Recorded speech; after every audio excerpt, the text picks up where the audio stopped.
Okay, so ari si Tatay Erneng kag si Fernando no. So ako nakita niyang video kagapon nga upload ko sa Facebook. So mayara isa ka tao nga naghatag sa ilasang bulig. So hindi man sila nga dako ini nga bulig, pero pasalamatan nila gapon kay blessings man ini gapon para sa ila. So may ginhatag kay sa ako gapon, friend ko sa Facebook.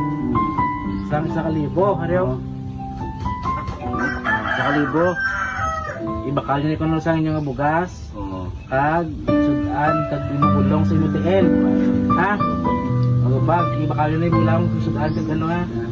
Bugas. Sa kalibo na. Kaya salamat sa video nga nagtatag. Salamat. Tuwa mga bata salamat. Salamat. Talaga bulig. Bakal ka mo sa sudan. Bulong.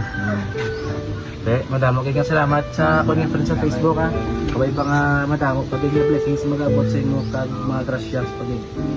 So sa liwat sa mga gusto magpabial sang kahoy o magpahilamon, makita niyo sa dalan, iyan niyo lang, itawagan niyo lang. Pag mayara kung bulig, ihatag niyo lang sa ila. Na maging salamat. Once again, this is me, ako lang TV. God bless everyone. So kwenta unod sa wallet niya oh. Kaya subong undan ta na sang sa kalibo na araw. Na sunod mo daw para di mawigit ha. Sunod daw yung wallet. Harap ni tayo ni pa ba baka mo bugas. Bugas. Sudan kag bulong.